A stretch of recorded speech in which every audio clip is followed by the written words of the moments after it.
안녕하세요. 자, 임용 합격의 길을 안내하는 특수교육 공식 허쌤입니다. 자, 오늘은요, 2023년도 합격 전략 설명회를 진행하겠습니다. 자, 연간 강의서를 첨부 파일로 올렸는데, 그거를 좀 출력해서 제가 말씀드리는 설명과 그리고 그 출력한 연간 강의 계획서를 함께 보시면서 합격 전략 설명에 참여를 부탁드리겠습니다. 자, 그럼 시작하겠습니다. 자, 먼저 오늘 선생님들께 설명드릴 합격 전략 설명의 순서입니다. 첫 번째는 연간 강의 계획을 전반적으로 말씀드릴 거고요. 그리고 그 연간 강의 안에서 구체적으로 각 강의별로 어떻게 진행되는지 설명을 드릴 텐데, 공식을 접목한 학습 단계별 강의 계획을 말씀드릴 것입니다.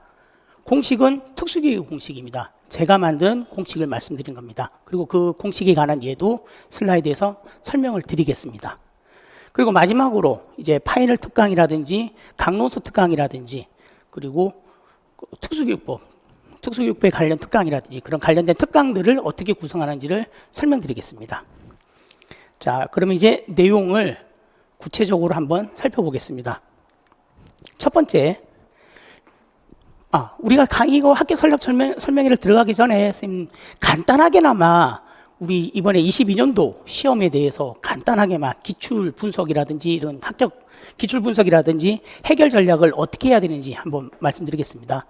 자, 사실은 오늘 쭉 그 내용들을 넣으려고 했지만 시간 관계상 양이 많아져요. 그래서 제가 어떻게 생각했냐면 기출 분석이랑 해설 전략 특강은 저희가 11월 달에 선생님들, 초등특수 선생님들, 그리고 유아특수 선생님들, 그리고 중등특수 선생님들 다 시험 보시고 나서 제 수강생 선생님들이랑 수강생 선생님들이 저한테 답이라고 제출한 것을 다 첨삭을 하면서 그리고 그 내용을 바탕으로 특강을 진행했습니다.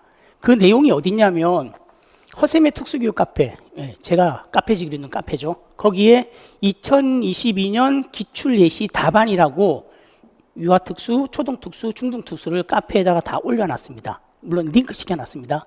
거기서 확인하셔도 되고, 아니면 다음 카페에서 특수교사를 꿈꾸며 혹은 한마음 교사되기라는 카페에서 방문각에서 올려놓은 내용들이 있습니다.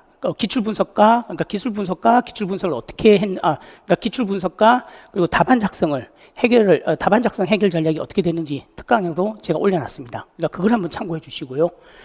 아니면 방문각 인강 홈페이지 제 교수 홈페이지 특수교육의 허쌤이라고 클릭을 하시면 그 안에 또 강좌별로 따로 또 올려놨습니다. 무료 강좌고 선생님들이 얼마든지 볼 수 있고 그 안에 또 예시 답안까지 다 넣어놨으니 그걸 가지고 선생님들 이 부분 기출 분석과 해결 전략 특강은 선생님들이 좀 들어주시고 거기 있는 내용으로 좀 참고 부탁드리겠습니다.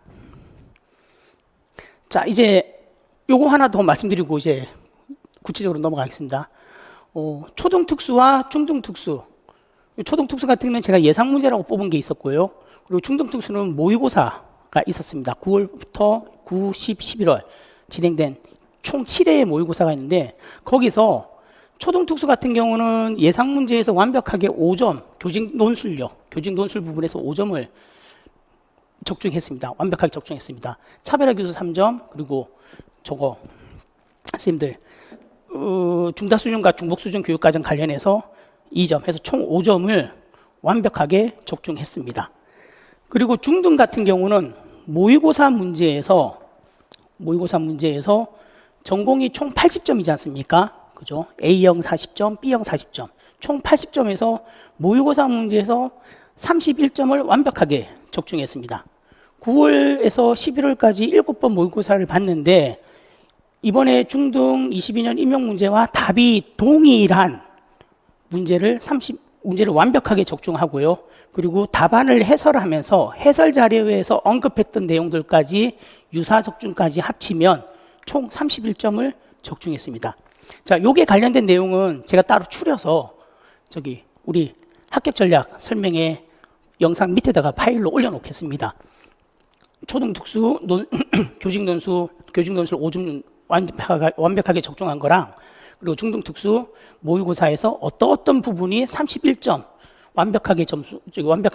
적중한 거, 그리고 유사하게 적중한 거 31점에 관한 내용을 제가 파일로 올려놓겠습니다. 그거 참고를 해서 보시면 되겠습니다. 자, 이제 본격적으로요.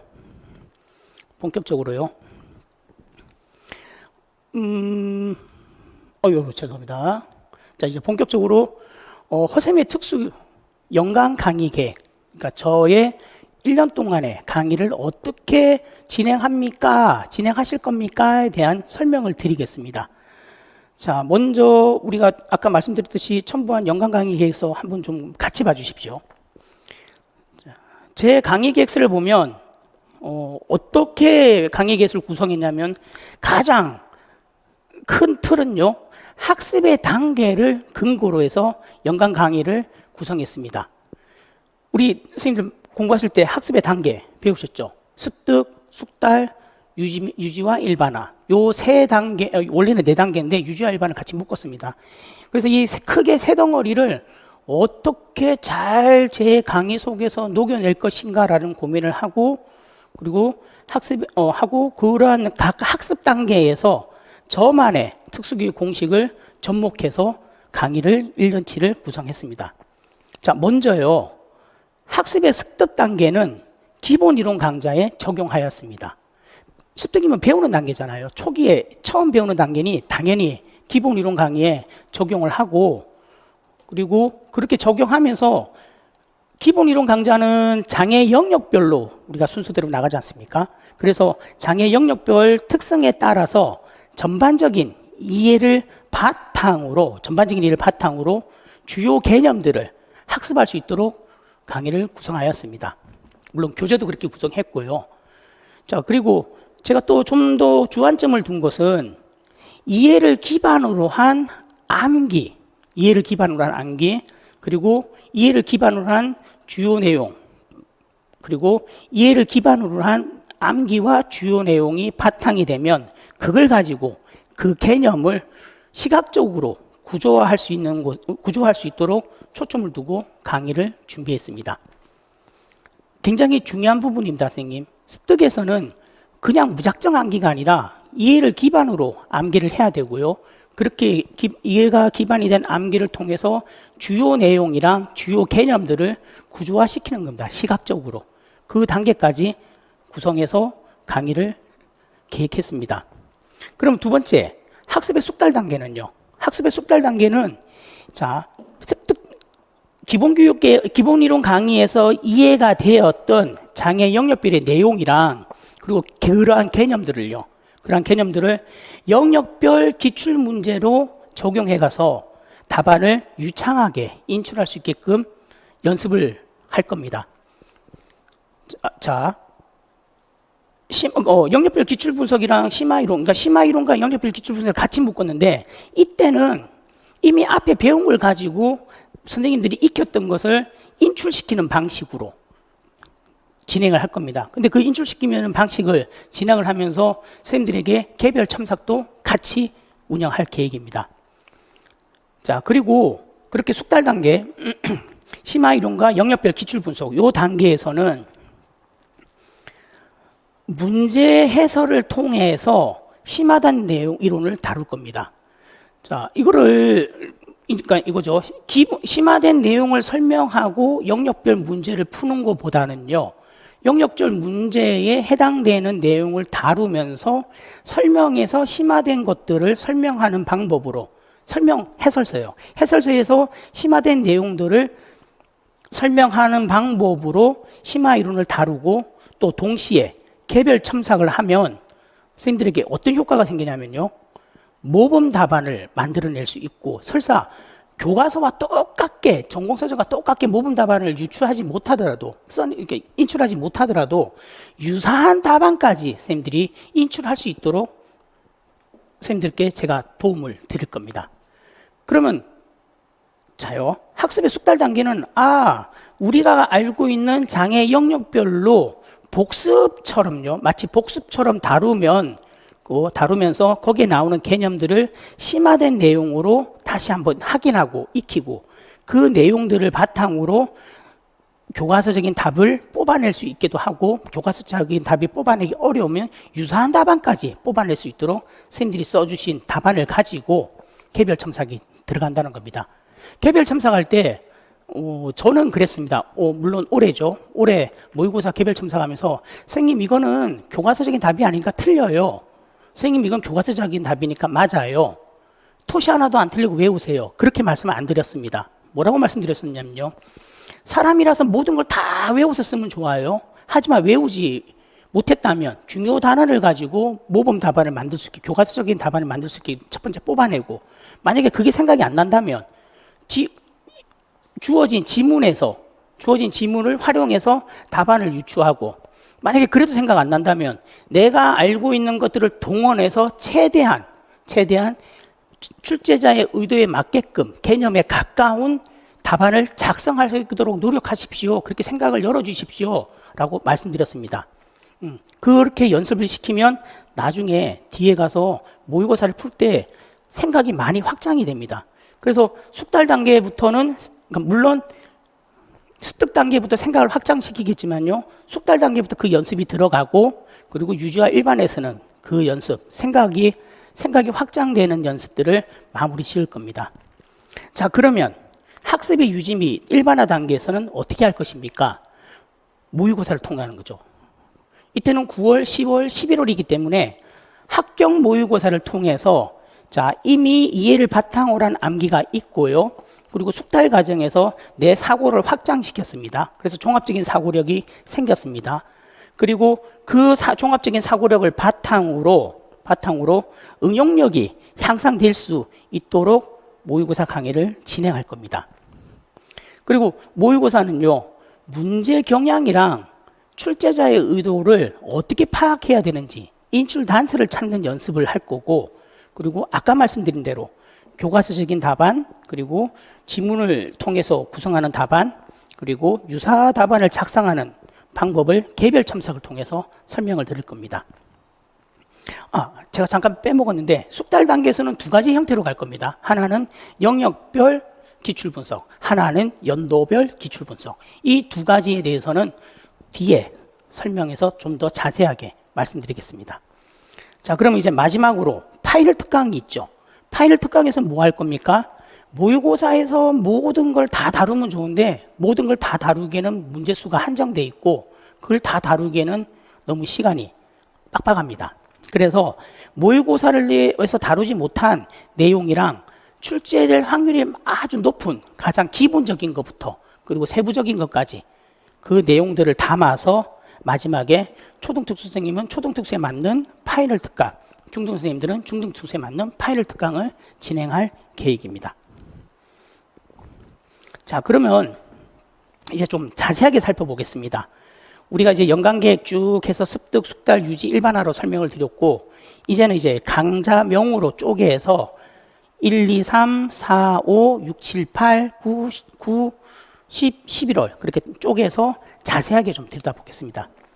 자, 먼저 학습 습득의 단계에서 기본 이론 강의를 할 겁니다. 기본 이론 강의를 통해서 학습의 습득을 익힐 겁니다. 자, 일단 기간은요, 1월부터 3월까지 석 달입니다. 주수로 따지면 12주입니다. 그리고 올해는 목요일, 금요일로 강의 날짜를 살짝 좀 옮겼습니다. 내년에는, 그죠? 2013년도에는 목요일, 금요일로 진행할 계획입니다. 그전에는 수요일, 목요일 했는데, 수요일, 목요일보다는 목요일, 금요일이 훨씬 더 효율적이라고 판단이 돼서 이렇게 옮겼습니다. 그럼 수업 시간은 9시 30분부터 5시까지 진행할 계획입니다. 전에는 9시 30분부터 4시 30분까지 진행했는데 수업을 하다 보면 선생님들 질문을 받고 대답하다 보니 답변을 주고 하다 보니 한 30분 정도가 항상 이게 미뤄지더라고요. 그래서 그럴 바에는 차라리 5시까지 잡아놓고 수업을 진행할 계획입니다. 자, 학습관리랑 상담이란 게 보이시죠? 학습관리, 상담. 학습관리는 말 그대로 정규 수업이 끝난 다음에 둘 다 정규 수업이 끝난 다음에 학습관리랑 학습과 관련된 상당 시간을 운영할 계획입니다. 직강에 오시는 선생님들한테는 당연히 제가 해드리는 거고요. 만약 인강을 인강을 들으시는 선생님들에게는 좀 설명을 드리겠습니다. 먼저 오프라인부터 먼저 설명드리겠습니다. 자, 물론 이걸 하려면 한 가지 좀 걱정거리가 있습니다. 뭐가 걱정이냐면 이놈의 코로나요. 자, 이놈의 좀 코로나가 잠잠해지면 잘 운영이 될 겁니다. 근데 이놈의 코로나가 안 잡히고 또 올해처럼 막 들쑥날쑥 시끄러지면 그때는 또 다른 방법을 찾을 겁니다. 수강생 선생님들에게 이 두 가지 학습 관리와 학습 관련 상담은 반드시 끝까지요. 이 제가 강의를 1년 계획한 강의가 끝날 때까지 하다못해 2차 면접에 들어갈 때까지 선생님들이 합격을 하는 그 순간까지 계속 지속될 겁니다. 선생님들이 저에게 이것저것 요구하시면 거기에 요구에 맞춰서 저는 또 선생님들에게 제공해 드릴 겁니다. 그래서 코로나가 잠잠해져야 되겠지만 코로나가 잠잠해지지 않더라도 다른 방법들은 찾아내겠습니다. 이 두 가지는 반드시 끝까지 끌고 가겠습니다. 먼저 오프라인 선생님들 같은 경우는 오프라인 직강생 선생님들은 이제 저랑 수업을 하시면서 목요일이나 금요일 중에서 선생님들이 편하신 날짜를 저는 목요일이 좋아요. 저는 금요일이 좋아요. 그러면 그 편하신 날짜에 일단 먼저 순서를 정해야 되겠죠. 그죠? 접수 받고 선생님들이 먼저 저한테 말씀을 드리면 적당한 요일을 결정해서 수업이 끝난 다음에 진행할 겁니다. 그죠? 수업이 끝나야지 진행할 수 있어요. 그리고 온라인 강의 들으시는 분, 인강을 들으시는 선생님들께서는 첫 번째는 일단 카페 게시판을 이용해서 질문을 올려주셔도 되고요. 아니면요. 선생님들이 만약에 괜찮다고 하면 제 번호를 드릴 겁니다. 그리고 전화로 상담을 할 겁니다. 전화로 학습 관리를 하고 전화로 상담을 할 겁니다. 선생님들이 원하시면요. 모든 선생님들이 아니라 원하시는 선생님들한테 그렇게 해드릴 겁니다. 번호를 그냥 제가 무작정 제 번호를 드리면 부담스러워 하시는 분들도 계세요. 그렇기 때문에 저 선생님 필요해요. 선생님 이거 좀 저랑 전화 상담 좀 해주세요. 라고 말씀하시면 그 선생님들에게는 제가 번호를 드릴 겁니다. 그렇게 해서 온라인 강의를 들으시는 인강을 들으시는 수험생 선생님들에게도 학습 관리와 상담이 오프라인 강의를 들으시는 선생님들하고 동일하게 그 권리가 유지될 수 있도록 그리고 그 권리를 갖다가 발휘할 수 있도록 기회는 동일하게 드릴 겁니다. 선생님들의 학습권은 제가 보장하고 갈 겁니다. 자, 그러면요. 이제 기본 이론 강의요. 학습의 습득 단계에 대해서 좀 더 자세하게 설명드리겠습니다. 자, 첫 번째 기본 이론 강의 습득 단계, 학습의 습득 단계 기본 이론 강의에서는 목표가 명확합니다. 어떤 목표냐면 이해를 기반으로 전공 개념의 체계적인 정리와 암기입니다. 무작정 암기가 아닙니다. 무작정 암기가 아니라 이해를 기반으로 한 개념을 체계적으로 정리를 하고 그리고 암기를 할 겁니다. 그렇게 해야지만이 나중에 숙달 단계에서 종합적인 사고력과 그리고 응용력이 나올 수 있습니다.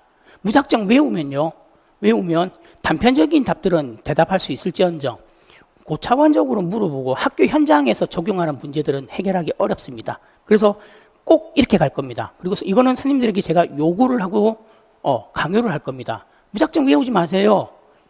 이해를 기반으로 외우시고 정리하십시오라고 계속 반복해서 말씀드릴 겁니다. 자, 대표적으로 이런 말씀 한번 드리겠습니다. 어떤 분들은 올해 시험을요 이렇게 표현을 했어요. 암기 싸움이에요, 선생님. 많이 외운 사람이 이기는 시험이었어요. 근데요, 정말 그 말이 맞을까요? 한번 되짚어 볼 필요가 있습니다. 무슨 말씀이냐면 만약에요, 이해를 바탕으로 한 암기가 아니고 그냥 암기로만 문제를 풀었다면 A형 점수와 B형 점수가 차이가 납니다. A형 점수는 암기만 했다, 무작정 암기만 했다, 30점까지 맥시멈으로 올릴 수 있습니다. 근데 B형 문제는 무조건 암기만 했다, 이해가 바탕으로 되지 않은 암기만 했다, 20점 초반대 점수를 넘을 수가 없습니다. 문제 구성이 그렇게 돼 있었어요. 그래서 선생님 한번 점검을 해보십시오. 내 점수는 A형이 높아, 근데 B형이 낮아. 그러면 선생님이 지금까지 하신 공부 방법은 무작정 암기하신 겁니다. 그런데 이런 분이 계십니다. A형도 30점 초반대 점수가 나오고 B형도 30대 초반 점수가 나오신 분들이 계셔요. 그 선생님들은요, 이해를 기반으로 한 암기를 하셨고요. 이분들은 이해를 기반으로 했기 때문에 응용력과 그리고 종합적 사고력이 답안에 나타난 겁니다. 그래서 비대칭적으로 A가 높고 B가 낮으면 무조건적인 암기라고 생각하시면 되고요. 내가 공부했던 패턴이 A형과 B형이 유사하게 30점 초반대로 나왔으면 이해를 바탕으로 한 암기고 그리고 종합적인 사고와 응용력을 발휘했구나라고 보시면 되고요. 그럼 둘 다 낮으면요. 둘 다 낮으면 공부량이 적은 거죠. 선생님들이 공부를 안 하신 게 아니라 공부량이 적은 거예요. 내 속에 있는 내공이 약했던 거예요. 그렇게 선생님 3가지 유형으로 잡아주시면 됩니다. 그래서요, 선생님 정리해서 말씀드리면 이거예요. 제가 정말 드리고 싶은 말은 이 말입니다. 임용 문제는 단순한 암기만으로 고득점이나 좋은 점수를 얻을 수 없습니다. 문제 구조가 그렇게 되어 있습니다. 그렇기 때문에 반드시 이해를 바탕으로 한 암기가 이루어져야지 종합적인 사고력과 응용력이 발휘되는 답안을 종합적인 사고력과 응용력을 물어보는 문제의 답안을 작성하실 수 있는 겁니다.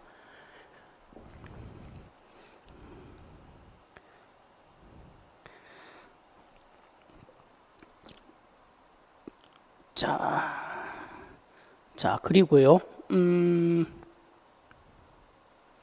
이렇게 이해를 바탕으로요, 우리가 학습의 습득 단계, 기본 이론 강의에서 이해를 바탕으로 된 암기, 그리고 그러한 기반으로 만들어진 시각적으로 구조화된 정리를 할 겁니다. 선생님들 많이 들어보셨죠? 이 표현. 무슨 어떤 표현이냐면, 그래픽 조직자라는 표현 많이 들어보셨죠? 그죠? 자, 이렇게 되는 거예요. 기본 이론 강의에서는 선생님들이 이해를 바탕으로 암기할 겁니다. 그리고 그거를 기반으로 선생님들이 공부하신 내용을 시각적으로 구조화시킬 겁니다. 그래픽 조직차를 통해서 시각적으로 구조화시킬 겁니다. 뭐 마인드맵도 괜찮고요, 표 형식도 괜찮습니다. 자, 그러면 거기다가 제가 무슨 작업을 할 거냐면요, 선생님들에게 특수교육 공식을 제공할 겁니다. 특수교육 공식을 제공하면서 이해를 바탕으로 된 암기가 종합적인 사고력을 가지게 되고 응용력으로 나타나게끔 강의를 구성했습니다. 자, 잘 들어보십시오. 이렇게 되는 겁니다. 내가 암기를 했는데 이해를 바탕으로 했어요. 그러면 내가 공부했던 내용을 시각적으로 구조화시킵니다. 그러면 거기다가 제가 이제부터 그러면 선생님들 이제 생각을 확장시킬 겁니다. 제가 특수교육의 공식이라는 걸 드릴 겁니다. 그걸 가지고 선생님들이 종합적으로 사고하고 응용력을 향상시키게끔 강의를 진행할 겁니다. 자, 그러면 선생님 특수교육 공식이 뭐예요? 그 예를 하나 보여주시면 안 될까요? 요거 다음 슬라이드에서 제가 특수교육 공식이 적용된, 그리고 실제 우리 이번에 봤던 시험에서 그대로 나타난, 제가 올해 선생님들에게 말씀드렸던 그 공식을 보여드리겠습니다. 보시면 금방 이해하실 겁니다. 자, 학습의 습득 단계는요, 습득 단계는 이러한 기본 이론 강의에서는 또 영역별로 마지막 순서에, 하나의 영역이 끝난 그 마지막 순서에 그 개념을 대표하는 기출문제 풀이를 통해서 5개념을 점검할 겁니다. 그러면요, 그렇게 기출문제를 통해서 그 기출문제 다 풀어보는 게 아니에요. 그 개념을 대표하는 딱 문제 하나, 대표하는 그 개념을 나타내는 기출문제를 가지고 5개념을 점검하고, 그리고 내가 무엇을 공부했는지 복습을 할 수 있게끔, 학습한 내용을 확인할 수 있게끔 강의를 구성할 겁니다. 자, 그렇게 하면요, 내가 제대로 이해했구나. 내가 이걸 이렇게 잘못 생각했구나. 내가 이렇게 5개념을 갖고 있었구나. 5개념을 또 잡힐 거고, 그리고 내가 이해하고 있던 게 확실히 맞구나라고 점검도 할 수 있는 가장 효과적인 방법인 것입니다. 자, 그러면 정리하면요, 학습의 습득 단계 결국은 이거죠. 이해를 바탕으로 공부했습니다. 그걸 가지고 시각적으로 정리를 구조화시켰습니다. 자, 거기다가 제가 특수교육 공식을 적용해서 응용력과 그리고 종합적 사고력을 향상시키게끔 만들어 드릴 겁니다. 자, 그렇게 끝나면 하나의 장애 영역이 끝나고 나든지, 아니면 그 장애 영역 안에서 하나의 파트가 끝나고 나면 그것을 나타내는 가장 대표적인 기출 문제로 복습 차원에서 학습 점검 차원에서 체크를 할 겁니다. 그렇게 하면 내가 제대로 알고 이해를 하고 있었는지가 나타날 거고, 아, 내가 오개념을 갖고 있었네라고 오개념이 잡힐 겁니다. 두 가지가 나타나겠죠. 그렇게 점검을 할 수 있게끔 내용을 기본 이론 강의를 그렇게 지금 말씀드린 순서대로 진행을 할 겁니다. 그러면 선생님 어느 정도 그림이 그려지면서 무엇을 공부했는지, 내가 알고 있는 게 맞는지 안 맞았는지, 내가 정확하게 알았는지, 오개념을 가졌는지, 그리고 그것을 어떻게 종합적으로 사고해서 어떻게 응용력을 발휘할 수 있는지까지 선생님들이 그림이 그려지고 그 정도 실력까지 올라가실 수 있습니다. 자, 그러면 선생님들이 궁금해하시는 특수교육 공식이 어떤 것입니까? 그 적용한 예를 한번 보겠습니다. 자, 이 슬라이드입니다. 잘 보십시오. 자, 기본적으로 선생님들 앞에서 제가 언급했던 공식이 적용된 예인데, 대부분 선생님들 언어의 구성 요소 하면 형식, 내용, 사용 이렇게만 잡으십니다. 그냥 무작정 그렇게만 외우시는 경우가 많습니다. 그리고 언어학의 하위 영역 하면 언어학의 하위 영역, 언어의 구조 그러면 의문론, 형태론, 구미론, 우문론, 화용론 이렇게 5가지가 있다라고만 잡으십니다. 자, 이거를요. 자, 이거를 개념을 가지고 암기를 하면 어떻게 되는지 보여드리겠습니다. 자, 언어는 형식과 내용과 사용으로 잡혀 있네. 아, 근데 형식과 내용 사용을 봤더니 형식은 의문론, 형태론, 구문론을 품고 있고 내용은 의미론을 품고 사용은 화용론을 품고 있네. 그렇게 확장이 돼서 두 가지 개념이 섞이게 되죠. 섞이면서 이렇게 구조화된 표로 나타내면 시각적으로 확 들어오죠. 그죠? 이렇게까지 왔습니다. 그러면 여기다가 다시 한 번 더 종합적 사고력과 응용력을 보겠습니다. 자, 그러면 종합적 사고력을 해서 종합적 사고력으로 구성 요소와 언어의 구조를 엮으면서 언어의 구조는 아, 나자와 소리의 대응관계 의문 변동이네. 형태로는 단어의 문법과 형태소네. 구문론은 문장이네. 의미로는 단어의 의미네. 화용론은 언어의 사용이네. 화용론 그러면 언어의 사용이니 의사소통의 기능이겠네. 라고 종합적 사고력으로 다시 엮었습니다. 확장시켰습니다. 자, 여기서 이제 응용력이 나오는 겁니다. 이렇게 물어볼게요. 쓰기 장애에서 학습 장애, 우리 이거는 의사소통 장애에서 다루는 내용이죠. 의사소통 장애에서 다루는 내용입니다.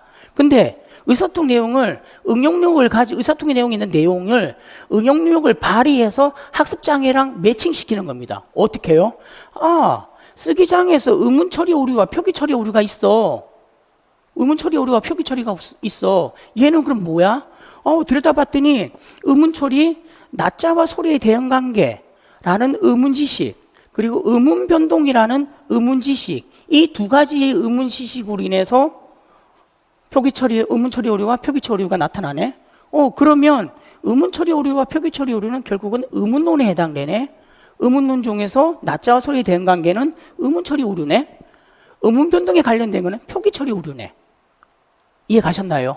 이렇게 확장이 되는 겁니다. 그러면요, 이렇게 질문할 수가 있죠. 단순 암기만 하신 선생님은 대답하기 힘든 질문 하나만 드리겠습니다. 학습장애를 언급하면서 표기 처리 오류를 언급하면서 표기 처리 오류를 해결하기 위해서 학생에게 가르쳐야 할 언어의 구조는 무엇입니까? 혹은 언어학의 하위 영역은 무엇입니까? 라고 물어본다면요, 뭘로 대답해야 됩니까? 의문론으로 대답해야 됩니다. 이해 가셨나요? 자, 그리고 또 하나, 의사소통 장애 안에서 바라고 전략이랑 요 구성 요소와 언어의 구조가 또 연결이 되면서 종합적 사고력이 연결되면서 응용력을 발휘하게 됩니다. 어떻게 발휘하느냐? 바라고 전략에서 확장이라는 개념이 있습니다. 이 확장이라는 개념은 언어의 구조, 언어학의 하위 영역에서 어디에 해당됩니까? 구문 형태론, 구문론이나 형태론, 아니면 둘 다 합친 형태. 왜? 문법적 확장이니까. 언어학에서 문법을 다루는 거는 형태론과 구문론입니다. 문법을 다루는 건 형태론과 구문론요. 근데 대체적으로 아동이 발화를 문장 형태로 언급해주니 당연히 구문론이랑 연결이 되는 거죠. 그죠? 문장 형태로 얘기해준다. 언어의 순서, 구어의 순서, 주어, 서술어, 주어, 목적어, 서술어대로 문법적인 순서대로 문법적인 형태로 문장 구조로 아동의 발화를 확장시켜주니 확장은 구문론이다. 그렇게 연결되는 거죠. 그러면 선생님 어느 내용에서 우리 발화 전략 중 확대가 있죠. 확대, 의미적 확대, 단어. 의미적 확대는 단어를 쓰는 거잖아요. 단어로 그 의미를 풍부하게 만드는 거잖아요. 그러면 확장은 단어를 써서 단어로 통해서 의미를 풍부하게 만들어주네. 단어를 다루는 건 뭐지? 의미론. 그러니 만약에 확장의 예시를 주어주고 거기에 밑줄 쫙 그어놓고 여기에 해당되는 언어의 구조 혹은 언어학의 하위 영역을 쓰시오. 그리고 그 이유를 말하시오. 만약에 선생님들이 저랑 같이 공부하신 선생님들은 구성 요소와 구조가 연결이 돼 있었고 각각의 내용들이 어느 영역에 해당되는지 응용료까지 생기셨기 때문에 말씀을 하실 수 있는 거죠. 확대는 파라오 전략 중에서 확대는 의미론에 해당됩니다. 왜? 단어를 사용해서 아동의 발화를 풍부하게 의미 있게 만들어 주었기 때문에. 이해 가셨나요? 단순히 암기만으로 해결할 수 없는 부분입니다. 문제가 이렇게 출제 경향들이 이렇게 흘러가잖아요. 그죠? 그러면 거기에 맞춰서 공부를 하는 게 맞습니다. 자, 그러니까 제가 말씀드릴 골자는 이겁니다. 핵심은요. 이해를 바탕으로 선생님들이 암기를 하셨다면 각각의 구성 요소와 구조들이 연결이 될 거고요. 그리고 한 발 더 나아가서 그 구성 요소와 구조들이 연결이 되는 종합적 사고력으로, 그죠? 하위 영역 개념까지 알게 될 거고요. 그렇게 되면 키워드와 키워드를 연결해서 응용력이 발휘된다는 거죠. 그렇게 되면 또 하나의 장애 영역과 다른 장애 영역이 개념과 개념이 서로 뒤섞이더라도 공통 요소를 뽑아낼 수 있는 실력이 갖출 수 있다는 겁니다. 왜 그렇게 제가 선생님 강의를 구성하고 하느냐? 임용 출제 경향이 종합적 사고력과 그리고 응용력을 측정하는 형태로 계속 진행되고 있기 때문입니다. 그 흐름이 종합적 사고력과 응용력을 측정하는 형태로 그 흐름이 그렇게 나타나고 있기 때문에, 그래서 단순한 암기 싸움의 문제가 아니라는 거. 단순한 암기 싸움의 문제라면 고만고만한 점수들은 받을 수 있겠죠. 그죠? 고만고만한 점수들은. 하지만 합격을 위한 고득점은 어렵다는 거죠. 힘들다는 겁니다. 단순한 암기가 나쁘다는 게 아니에요. 거기서 한 발을 더 나아가셔야 된다는 겁니다. 단순한 암기만 해서 선생님 저 붙을 수 있어요. 저 붙었어요. 네, 맞습니다. 붙을 수 있습니다. 2차에서 막 쎄빠지게 해서 뒤집어야 되죠. 그죠? 뒤집어야 되죠. 그래서 선생님들에게 부탁드리고 싶은 거, 앞에 그 말 계속 반복되는 겁니다. 이해를 바탕으로 암기를 하면 종합적인 사고력이 형성이 되고 그게 또 나아가서 응용력까지 발생됩니다. 앞으로의 임용 출제 경향을 따졌을 때는 내가 만약에 지금까지 단순한 암기 위주의 학습 방법이었다면 거기서 머무르지 마시고 한 발 더 나아가십시오. 부탁드리고 싶은 말은 한 발 더 나아가 달라는 겁니다. 그렇게 저는 선생님들이 한 발 더 나아갈 수 있게끔 계속 수업을 진행할 겁니다. 자, 다음 슬라이드 한번 보시겠습니다. 두 번째는 영역별 기출을 통해서 심화 이론을 건드리는 겁니다. 혹은 심화 이론을 영역별 기출 분석을 통해서 선생님들이 학습을 하실 겁니다. 자, 이때부터는 습득 단계입니다. 습득 단계는 선생님 유창성입니다. 유창성. 그럼 유창성, 우리한테는 무슨 유창성이 있어야 되나? 인출해서 답안을 작성할 수 있는 유창성이 있어야 됩니다.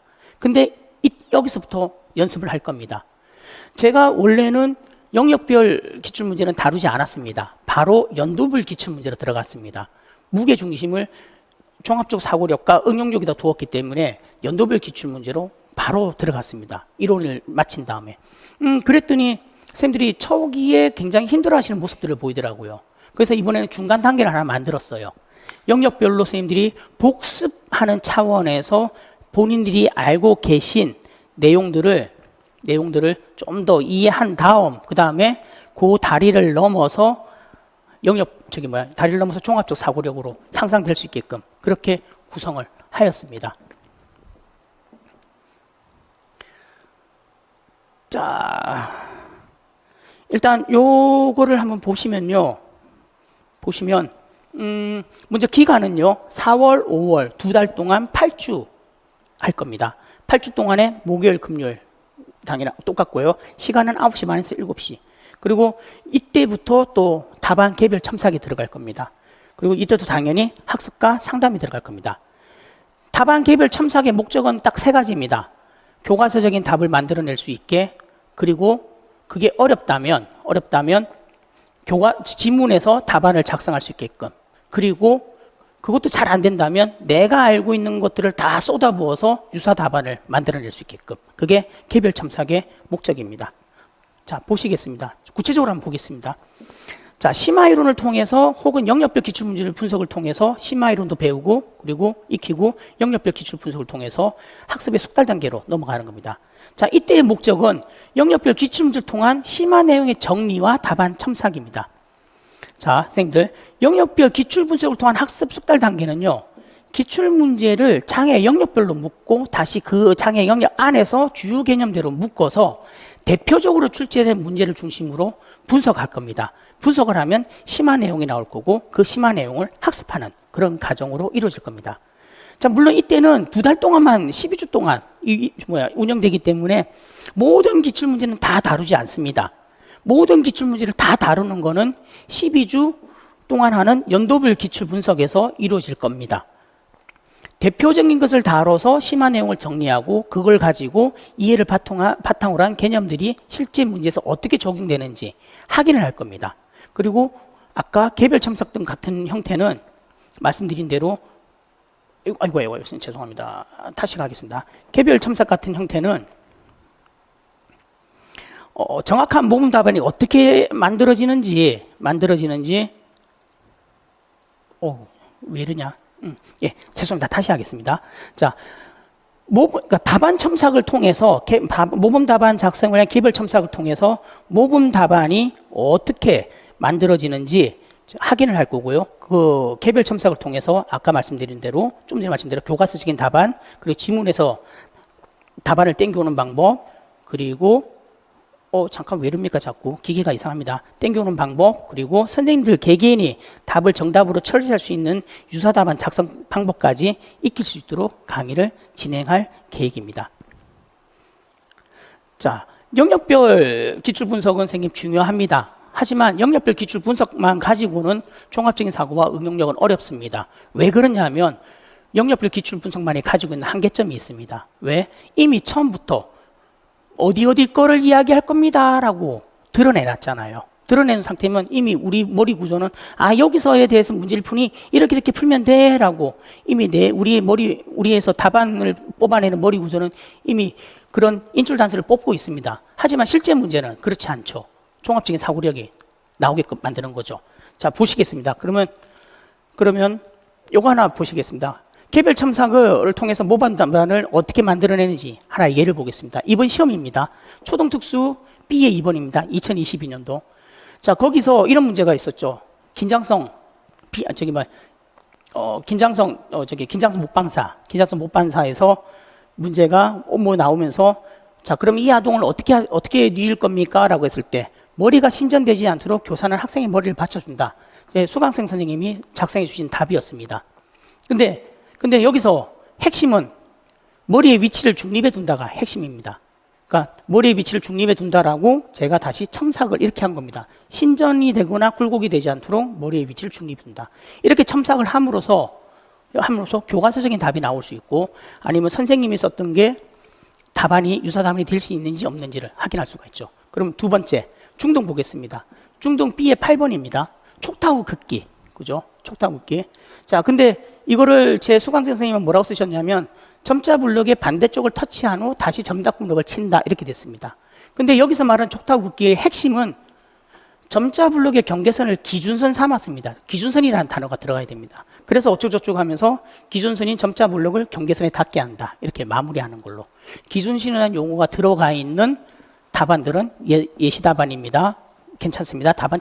정답 처리하셔도 됩니다. 말씀드렸고, 그게 없는 답안들은 아마 답안 처리가 어려울 것 같습니다. 라고 어떻게 구별해야 되는지 첨삭은 두 가지 유형으로 선생님들 진행이 될 겁니다.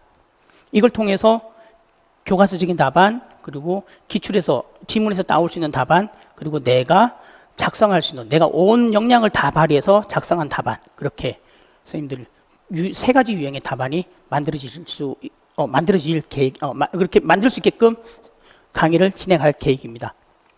자, 그러면 연도별 기출문제. 연도별 기출문제는 이 연도별, 먼저요. 6월에서 8월까지 12주 동안 목요일, 금요일 이루어질 겁니다. 시간은 9시 반에서 5시. 그리고 이때는 모범 답안을 작성하는 연습을 할 거고요. 핵심은 모범 답안 작성하는 걸 연습을 잡고, 그리고 개별 첨삭을 통해서 유사 답안 작성까지 연습을 할 겁니다. 자, 구체적인 내용 보면요. 자, 연도별 기출문제 분석과 개별 첨삭의 목표는 이겁니다. 연도별 기출 분석을 통해서 응용력과 사고력을 향상시키는 겁니다. 목적이 이렇습니다. 그러면 선생님, 아까 영역별로는 안 되나요? 영역별로는 한계가 있다고 그랬잖아요. 그죠? 연도별로는 이 두 가지를 충분히 연습할 수 있습니다. 왜? 문제 하나 안에서 여러 가지 개념들이 섞여 있고, 문제 안에서 실제 학교 상황에서 이루어질 수 있는, 교실 상황에서 이루어질 수 있는 질문들로 문제가 구성되기 때문에 충분히 그죠? 응용력과 사고력을 향상시키려면 연도별 기출문제로 반드시 분석을 해야 된다는 겁니다. 자, 이렇게요. 연도별 기출문제를 분석은 이해를 기반으로 한 암기가 바탕을 이뤄야 됩니다. 이걸 통해서 응용력과 종합적 사고 능력을 향상시키는 것을 목표로 잡고 수업을 진행할 것입니다. 자, 그 다음 거.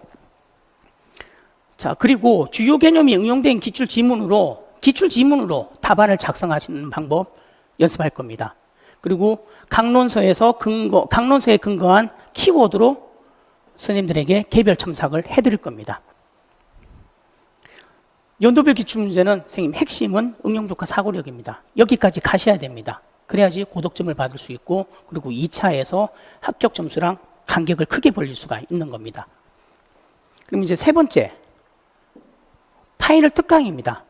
자, 파일을 특강, 그리고 합격 모의고사. 합격 모의고사는 정말 합격을 위한 모의고사입니다. 그래서 내가 배웠던 지금까지 쭉 익혔던 학습의 내용들을 유지하고 일반화시키는 단계입니다. 응용하는 단계입니다. 자, 제가 이번 모의고사에서 31점 적중했다고 말씀드렸습니다. 그거는 왜 그렇게 할 수 있었냐? 첫 번째, 출제 경향에 맞춰서 제가 합격 모의고사를 만들었기 때문입니다. 출제 경향에 맞춰서. 그러면 이번에도 그렇게 할 겁니다. 출제 경향에 맞춰서. 그러면 이 점수보다 더 높게 완벽하게 적중시킬 수 있고요. 아니면 이 점수보다 좀 낮게 완벽하게 적중시킬 수 있겠죠. 하지만 모의고사를 통해 익혔던 내용이 그대로 선생님들 시험에서 반영이 된다면 선생님들 일단은 그만큼의 점수는 베이스로 깔고 가는 거잖아요. 그죠? 그래서 합격 모의고사는 반드시 출제 경향에 맞춰서 선생님들이 높은 점수를 얻을 수 있게끔 제가 유도를 하겠습니다. 그리고 물론 합격 모의고사에서도 장애 영역별로 관련된 개념들을 설명할 거고, 그리고 해설에서도 좀 더 심도 깊게 말씀드릴 겁니다. 자, 출제 교수들이 성향이 반영된 모의고사를 풀고 답안을 작성할 것입니다. 출제 경향과 출제 교수들의 성향을 잘 읽어드린다면 충분히 임용 문제와 유사한 답이 나올 수 있는 문제를 구성할 수 있습니다. 그리고 선생님들은 모의고사를 하면서 강론서, 교과서죠. 교과서 강론서에서 근거로 된 키워드와 문장으로 답을 작성하실 거고, 또 저는 그걸 가지고 개별 첨삭을 들어갈 겁니다. 그러면 아까 말씀드린 대로, 좀 전에 말씀드린 대로, 설명한 대로 교과서적인 답안 나올 거고, 지문에서 뽑아낸 답안이 나올 거고, 그리고 내가 가지고 있는 모든 역량을 쏟아내 유사 답안들을 만들어낼 수 있을 겁니다. 모의고사에서는 이 세 가지 답안들을 작성할 수 있게끔 선생님들 훈련시키고 계속 제가 그 역량들을 끌어낼 겁니다. 자, 그러면 이제 마지막으로 특강이라는 게 있습니다. 특강이 무엇이냐면 세 가지가 있습니다. 하나는 교육과정, 하나는 특수교육법, 하나는 파일을 특강, 세 가지가 있습니다. 이 세 가지가 있는데 올해는 죄송하지만 2015 개정 특수교육과정은 중등 선생님만 운영할 계획입니다. 초등 선생님들은 좀 더 심도 깊게 다뤄야 되기 때문에 그거를 염두해 두고 계획서를 작성해 봤는데 좀 어려울 것 같습니다. 그래서 중등 선생님만 교육과정은 다루고요. 이 교육과정은 제가 강의하면서 짬짬이 찍어 놓을 겁니다. 오프라인은 없습니다. 인강으로만 진행할 겁니다. 그래서 특강을 통한 온라인 강의입니다. 그럼 특수교육법은 유특, 그리고 초특, 중특 다 모든 선생님들이 다 해당됩니다. 이것도 제가 주말에를 이용해서 미리 찍어 놓겠습니다. 찍어 놓고 강의에 올려 놓겠습니다. 제 강의를 들으시는 선생님들은 특수교육법은 다 들을 수 있게끔 그렇게 조정을 해 놓겠습니다. 그리고 파이널 특강은 초특 선생님들은 일단은 10월 20일로 예상 날짜로 잡았습니다. 수능 전주가 주로 초특 선생님들이 시험을 보시고 수능 다음 주가 중특 선생님들이 시험을 보시는데 거기에 맞춰서 날짜를 잡았습니다. 초특은 10월 28일, 중특은 11월 11일. 이때 아까 말씀드린 대로 모의고사에서 다루지 못했던 내용들을 특강에서 보충해서 선생님들에게 설명을 드리겠습니다. 자, 이렇게 해서 오늘 선생님들과 특수교육의 공식을 접목한 특수교육의 공식을 연계한 습득과 숙달 그리고 유지와 일반화의 학습 단계를 잘 연계시킨 저만의 연간 강의 계획을 말씀드렸습니다.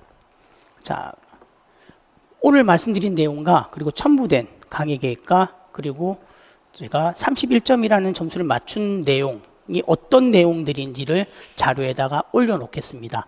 그걸 보시고 선생님들 어떻게 공부해야 될지를 잘 설정을 해 주시고요. 그리고 반드시 공부는 이해를 바탕으로 한 암기가 되어야 된다는 거. 이해를 바탕으로 한 암기가 되어야지 종합적인 사고와 응용력이 향상된다는 거. 그래야지만이 높은 점수를 받을 수 있다는 거. 반드시 명심하시고 공부를 하시기, 임용을 준비하시기를 부탁드리겠습니다. 자, 그러면 오늘 공식적으로 합격을 위한 연간 계획을 선생님들의 합격 전략을 말씀드렸습니다. 자, 그러면 우리 공식적으로 오늘 여기서 인사를 드리고요. 그리고 내년에 이루어지는 강의에서 뵙겠습니다. 수고 많으셨습니다.